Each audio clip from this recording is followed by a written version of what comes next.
En esta clase te explicaré dos soluciones que incorporan las fuentes conmutadas para mejorar su factor de potencia y además cumplir con la normativa en lo referente a los armónicos inyectados a la red eléctrica. Mi nombre es Aurelio Cadenas y sin más esto empieza ya. Antes de entrar en materia te voy a explicar algo más del factor de potencia que igual no conoces. Cuando se consideran senoidales tanto la tensión aplicada a un equipo como la corriente absorbida por el mismo, se define el factor de potencia como la relación entre la potencia activa y la potencia aparente. Y como ves en el triángulo de potencias, el factor de potencia es igual al coseno de phi. O sea que lo que determina el factor de potencia es el porcentaje de potencia activa que aprovecha el equipo para realizar el trabajo de toda la potencia proporcionada por la red eléctrica y que se denomina potencia aparente. El resto de potencia no aprovechada para realizar el trabajo se denomina potencia reactiva y por tanto esta interesa que sea lo menor posible. Cuando la potencia reactiva sea 0, el factor de potencia será 1 y supondrá que la tensión y la corriente están en fase. En cambio, por ejemplo, cuando la tensión aplicada a una fuente conmutada esté desfasada con la corriente absorbida por la misma, la potencia reactiva será distinta de 0 y el factor de potencia será menor que 1. Sin embargo, dado que la corriente absorbida por la fuente no es senoidal, como ya te había explicado en el vídeo de la clase 102, van a aparecer una cantidad de armónicos, los cuales van a afectar también al factor de potencia.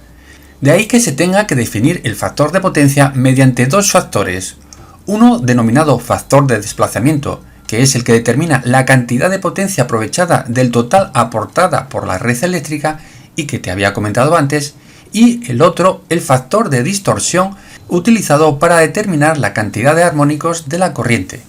Por lo tanto, se puede decir que el factor de potencia se puede definir como el producto del factor de distorsión por el factor de desplazamiento. A continuación, te voy a mostrar algunos ejemplos para que entiendas esto mejor. En la imagen puedes observar que tanto la corriente como la tensión son senoidales puras y por tanto el factor de distorsión es 1. Además están en fase y por tanto su factor de desplazamiento también será 1. O sea que resulta que el factor de potencia es 1. En esta otra imagen se puede observar que la corriente está distorsionada, por lo que el factor de distorsión es menor que 1 y el factor de potencia también, aunque el factor de desplazamiento sea 1 al estar en fase la tensión y corriente. Por lo que respecta a esta otra imagen, puedes observar que la corriente está desplazada respecto de la tensión, por lo tanto el factor de desplazamiento será menor que 1 y el factor de potencia también, aunque el factor de distorsión sea 1 al ser ambas señales senoidales. En esta imagen puedes observar que la corriente está desplazada respecto a la tensión y, además, está distorsionada, por lo que tenemos los tres factores menores que 1. Pues bien, esto es lo que ocurre, como te dije en el vídeo anterior, al convertir una tensión alterna en una tensión de corriente continua, ya que los rectificadores generan armónicos en el momento de la conversión y la corriente y el voltaje de entrada no están en fase. Como puedes observar en las formas de onda, aunque la tensión de alimentación sea senoidal pura, nos encontramos con una corriente de alimentación que no es senoidal y que introduce armónicos en la red, provocando distorsiones en los aparatos de medida y de telecomunicaciones, pérdidas, calentamiento, desaprovechamiento de la energía eléctrica, etc. Por todas estas apreciaciones resulta necesario diseñar los correctores de factor de potencia y además cumplir con la normativa impuesta en cada país con relación a los armónicos. En la imagen puedes observar la corriente de entrada de la fuente conmutada sin utilizar la técnica del corrector de factor de potencia, la cual introduce armónicos en la red al tener un factor de distorsión menor que 1. Luego, en color rojo, puedes ver la corriente de entrada una vez utilizado el corrector de factor de potencia, la cual no introduce casi ningún armónico en la red, ya que el factor de distorsión es prácticamente 1 y además está en fase con la tensión, siendo el factor de desplazamiento 1. O sea, que como puedes ver, lo que se pretende conseguir con la corrección del factor de potencia es un factor de potencia muy cercano a 1, al conseguir que la tensión y corriente de entrada a la fuente estén en fase. Y además que no haya armónicos que puedan introducirse en la red eléctrica al conseguir una corriente de entrada lo más parecida a una onda senoidal. Actualmente existen dos técnicas utilizadas para corregir el factor de potencia. Una sencilla que consiste en un corrector de factor de potencia pasivo para lo cual emplea componentes reactivos como condensadores y bobina, y la otra más compleja y con menores resultados, que es el corrector de factor de potencia activo, que utiliza diferentes configuraciones de convertidores electrónicos conmutados, de los cuales te explicaré el más utilizado. La técnica del corrector de factor de potencia pasivo consiste en añadir a la salida del rectificador una bobina L2 junto al condensador de filtro C9, constituyendo así un filtro LC y consiguiendo extender el tiempo de conducción de los diodos de forma que se tenga un contenido armónico dentro de los límites impuestos.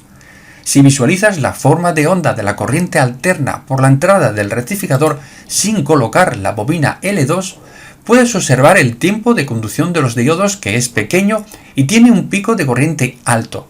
Recuerda que cuanto mayor sea la capacidad del condensador de filtro C9, menor será el tiempo de conducción y habrá un mayor pico de corriente. Pues bien, al colocar L2 se consigue disminuir el pico de corriente al aumentar el tiempo de conducción de los diodos. Recuerda, una bobina amortigua la corriente, oponiéndose siempre a que varíe bruscamente la corriente por ella. Esta técnica se caracteriza por ser barata, simple, robusta, generar menos interferencias electromagnéticas y no introducir armónicos de alta frecuencia. Pero presenta varios inconvenientes, ya que no se puede garantizar la corrección del factor de potencia para todas las condiciones de funcionamiento, ya que el diseño de los componentes empleados se hace para unas condiciones determinadas de carga y voltajes de entrada fijos. Por lo tanto, fuera de esas condiciones, la corrección ya no es perfecta. Además, los componentes utilizados, bobina y condensador, son voluminosos y pesados, ya que van a trabajar a frecuencias de 100 o 120 Hz dependiendo del país. Sin embargo, con esta técnica se puede conseguir una eficiencia de potencia del orden del 98% y un factor de potencia máximo de 0,8. Este valor de factor de potencia es demasiado bajo, por lo que estas técnicas suelen ser poco utilizadas. Siguiendo con la explicación del convertidor de alterna a continua que disponen las fuentes conmutadas a su entrada, como te dije antes, la inductancia L2 en serie a la salida del rectificador se encarga de almacenar energía al comenzar la conducción de los diodos, cediéndola luego, lo que se traduce en un aumento del ancho de pulso de corriente y por tanto una disminución de su valor de pico. De esta forma tan sencilla se consigue eliminar los armónicos de corriente y hacer que la fuente conmutada cumpla con la normativa. Esta bobina L2 es de tipo diferencial, lo que equivale a poner una sola bobina en serie. Su núcleo debe ser de hierro al silicio, ya que va a trabajar a 100 o 120 Hz dependiendo del país, y debe llevar entre hierro, ya que pasa por ella toda la componente continua que entrega el rectificador primario. Como ejemplo, en la imagen puedes ver una fuente ATX para un PC, donde te resalto la bobina encargada de corregir el factor de potencia. Bien, aquí te presento una fuente conmutada tipo ATX de un ordenador personal y como puedes ver, si sigues el flujo de corriente desde la entrada, puedes ver el fusible, los condensadores de tipo Y para eliminar las interferencias a tierra, un filtro doble con los dos condensadores tipo X y las dos bobinas, luego el rectificador, otros dos condensadores tipo Y, la resistencia térmica NTC, y aquí ves todo el circuito corrector del factor de potencia activo. Esta técnica es la que consigue mejores resultados y utiliza convertidores electrónicos conmutados, con lo que se consigue un factor de potencia muy cercano a la unidad y se pueden obtener corrientes de entrada con forma senoidal. Una ventaja sobre la técnica anterior es que estos convertidores utilizan frecuencias altas, en torno a los cientos de kilohercios. Por lo tanto, los componentes utilizados son mucho menores en tamaño y peso, como estás viendo. Además, tienen la capacidad de adaptarse a las condiciones de operación del circuito, consiguiendo una eficiencia de potencia del orden del 94% y un factor de potencia máximo de 0,99. Este valor es muy cercano a la unidad, por lo que la corriente obtenida a la entrada es senoidal. En cambio, una de las desventajas que aporta esta técnica activa es que disipa algo más de potencia que la solución pasiva, ya que, como ves, incorpora transistores y diodos, y pese a esta desventaja, esta técnica es la más apropiada para usarla en los equipos de hoy en día, pero sin duda es más costosa que las soluciones pasivas. La topología más usada en el corrector de factor de potencia activo es el convertidor de continua a continua elevador o BOST, el cual puedes observar su circuito básico en la imagen. Durante el tiempo de encendido del MOSFET, este se comporta como un interruptor cerrado. La corriente, como ves, sale del puente, pasa por la bobina, cargándose esta, sigue por el MOSFET y vuelve a entrar en el puente rectificador. Por otro lado, el condensador se descarga un poco sobre la carga. Durante el tiempo de apagado del MOSFET, este se comporta como un interruptor abierto. La corriente sale del puente, pasa por la bobina y como el camino por el MOSFET está abierto, sigue por el diodo. En esta situación la bobina se descarga, cargando al condensador y suministrando corriente a la carga. Debes tener en cuenta que el tiempo de encendido y apagado del MOSFET es muy pequeño comparado con la duración de un semiciclo. Por ejemplo, para una frecuencia de red de 50 Hz, la duración de un semiciclo es de 10 milisegundos. Si la frecuencia de conmutación del MOSFET es de 50 kHz, tendría un periodo de 20 microsegundos, por lo que en un semiciclo el MOSFET se apaga y se enciende 500 veces. En la imagen puedes ver un sencillo circuito corrector de potencia activo conectado entre la salida del rectificador y el filtro por condensador C1, utilizando un convertidor de continua a continua de tipo BOST. La estrategia de control utilizada por el circuito integrado es la de corriente promedio, ya que presenta una buena inmunidad al ruido y porque es más económica de implementar. En el mercado existen numerosos circuitos integrados para implementar este tipo de control sobre un corrector de factor de potencia. Con esta estrategia se busca controlar la corriente de entrada del convertidor para lograr un factor de potencia unitario, una baja distorsión armónica y una tensión de salida regulada. Bien, pues nada, te voy a explicar el circuito corrector de factor de potencia, que como puedes ver el cerebro está aquí dentro. Hay ahí dentro un montón de cosas que no vamos a entrar en ellas, ¿vale? Pero lo que se pretende es que tengas una idea de cómo funciona el circuito en general, ¿vale? Los circuitos que se implementen ya en equipos pues son algo más complicados que este, ¿vale? Son algo más complicados, pero la idea es esta. Vamos a ver. Como puedes ver, aquí tenemos la tensión de entrada rectificada, que como ya sabes es una semionda, ¿sí? Otra semionda, etcétera, etcétera, ¿vale? Y suponiendo que la frecuencia de la red sean 50 Hz, ya sabes que te he dicho que estos son 10 milisegundos, estos son 10 milisegundos. Bien, este transistor va a estar trabajando en conmutación y lo va a hacer a una frecuencia alta. Vamos a suponer que sean 50 kHz, ¿sí?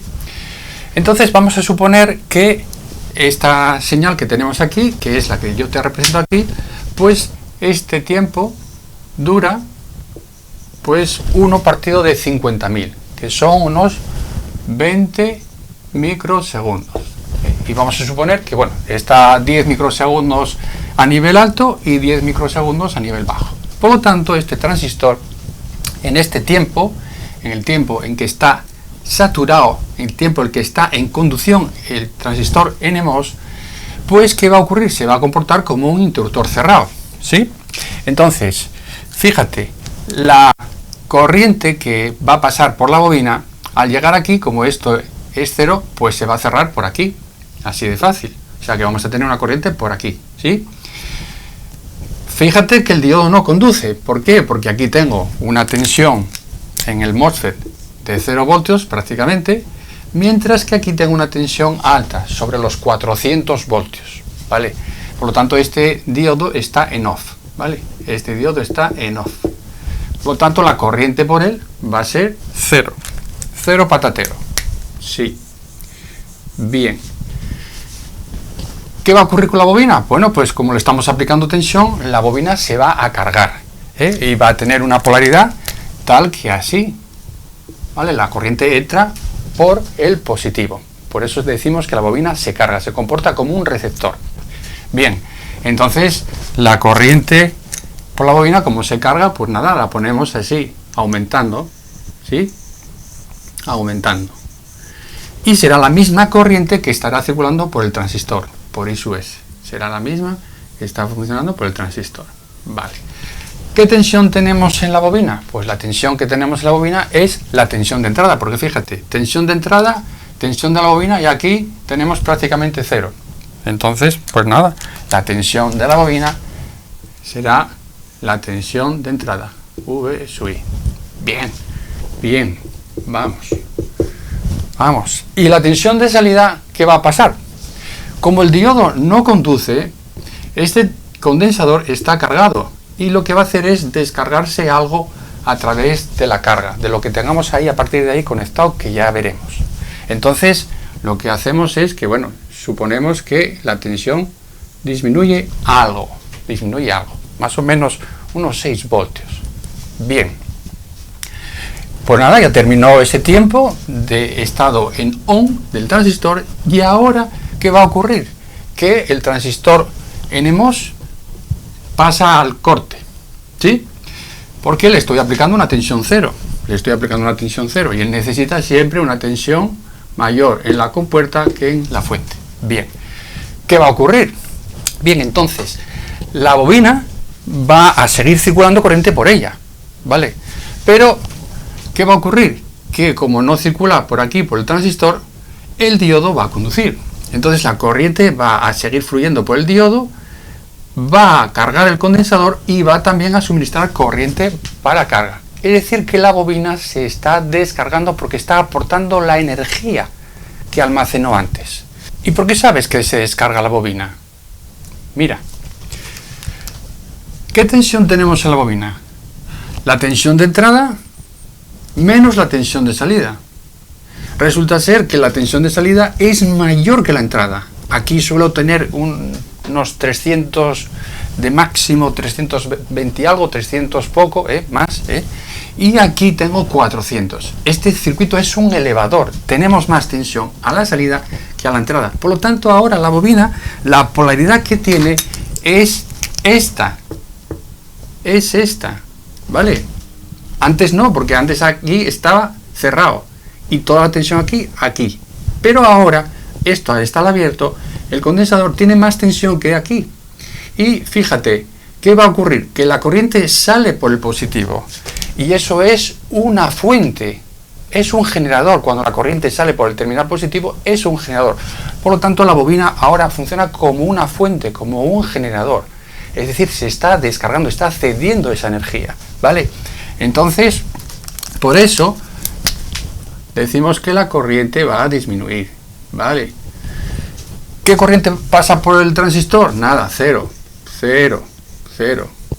¿Y qué tensión tengo en la bobina? Pues lo que te acabo de decir, la tensión de entrada menos la tensión de salida. La tensión de entrada menos la tensión de salida, que será un valor negativo, Esto sería VI menos VO, ¿vale? Y aquí otra vez volvería a estar negativo. Bien. ¿Y qué corriente circula por el diodo? Pues la misma que por la bobina. Es decir, tendríamos ahí, ¿sí? ¿Y qué tensión tendríamos en la salida? Pues ahora, ¿qué va a ocurrir? Que como le está aportando la bobina energía al condensador, este se va a cargar. Entonces, la tensión aumentaría en la salida, ¿vale? Y aquí lo que tendríamos sería una variación, una oscilación de unos 6 voltios en torno a los 400 voltios en la salida, ¿vale? Y todo esto que te acabo de explicar ocurre en un tiempo de 20 microsegundos. Y fíjate que la tensión de entrada, esta que acabo de pintar aquí, dura 10 milisegundos. Es decir, que esto se va a repetir aquí, ¿cuántas veces? 500 veces. Pero atención a la jugada, ¿Qué va a hacer este? Este controlador lo que está haciendo es viendo la tensión de entrada cómo está oscilando. Y lo que va a hacer es que la corriente que vamos a tener por la bobina, la corriente que vamos a tener por la bobina que está oscilando, va a hacer lo siguiente. Atención aquí, que es donde está la madre del cordero. Mira, lo que quiere conseguir ese controlador es que la bobina haga esto: se cargue y se descargue. Es decir, se cargue y se descargue, se cargue y se descargue, se cargue y se descargue, se cargue y se descargue, se cargue y se descargue, se cargue y se descargue, se cargue y se descargue. Y eso 500 veces. Yo no lo voy a repetir tanto, claramente, ¿eh? Entonces, fíjate que lo que estamos consiguiendo, y aquí lo mismo, lo que estamos consiguiendo es que, si lo hago, como veríamos en un osciloscopio, lo que estamos consiguiendo es una onda de corriente muy aproximada a una sinusoidal. Aunque lo veas así de guarro, a la hora de la verdad, a la hora de medir los armónicos y la fundamental, veríamos una onda sinusoidal y algún pequeño armónico, pero pequeño, ¿vale? Y conseguimos así que la tensión y la corriente por los diodos, y como consecuencia la corriente también por aquí, la corriente por aquí, estén en fase tensión y corriente, y eso conseguimos un factor de potencia próximo a la unidad. Además, como el contenido de armónicos es pequeño, el factor de distorsión armónica va a ser pequeño también. Entonces, todo ello contribuye a que el factor de potencia sea próximo a la unidad. Luego, el mérito de todo esto lo tiene aquí el artista este. Este es el mérito, que está siempre chequeando tensión y cómo va, porque tiene también, está vigilando también la corriente. Entonces está en todo momento ajustando la corriente para que trace una onda sinusoidal, para que vaya en función de esa tensión de salida. Creo que haya quedado bien claro, ¿sí? En la imagen puedes ver la forma de onda de la tensión de salida, donde, como puedes observar, posee un valor promedio de 400 voltios y contiene un rizado aproximadamente de 6 voltios con una frecuencia de 100 Hz, igual al doble de la frecuencia fundamental de la línea de la red eléctrica, que estoy considerando como 50 Hz. También te muestro las gráficas de la tensión y la corriente de entrada del rectificador, en la parte superior sin aplicar el circuito corrector de factor de potencia, mientras que en la parte inferior se ha aplicado el circuito corrector de factor de potencia. Las mismas están expresadas en valores por unidad para poder compararlas mejor. En conclusión, cuando se utiliza el corrector de factor de potencia, las formas de onda están en fase y la forma de corriente posee baja distorsión. Para que lo veas más claramente, en la gráfica represento la amplitud y frecuencia de las componentes senoidales de la señal de corriente de entrada del rectificador sin el corrector de factor de potencia. En la misma puedes observar su componente alterna fundamental de 50 Hz y todos los armónicos que la forman. Como puedes ver, la distorsión armónica total es algo más del 148% y tiene un factor de potencia de 0,56. En cambio, cuando se aplica la corrección del factor de potencia activo, se observa claramente que los armónicos han sido fuertemente disminuida su amplitud y solo queda la componente fundamental de 50 Hz de la onda de corriente. En este caso se obtiene una distorsión armónica total de algo más del 23% y un factor de potencia algo más de 0,97. Un convertidor de continua a continua de tipo elevador puede operar en tres modos: el modo de conducción continuo, el modo de conducción discontinuo y el modo de conducción crítico. En la imagen tienes para los tres modos de operación representado en color azul la corriente circulando por la bobina y en color rojo la corriente de entrada para un solo semiciclo. El modo de conducción discontinuo es más simple que el modo de conducción crítico, ya que puede operar a una frecuencia constante. Sin embargo, el modo de conducción discontinuo tiene la desventaja con respecto a los otros dos modos de obtener picos de corriente muy altos, sin ninguna ventaja en el rendimiento. Por eso no se utiliza. En las aplicaciones de baja potencia, el convertidor elevador en modo de conducción crítico tiene ventajas en el ahorro de energía y en la mejora de la densidad de potencia. Esta ventaja puede extenderse a los rangos de potencia media, sin embargo, en algunos niveles medios de potencia, como filtros bajos y altos picos de corriente, estas ventajas se vuelven desventajas. En estos casos, el modo de conducción continuo empieza a ser la mejor opción, además de ser el utilizado para las aplicaciones de alta potencia.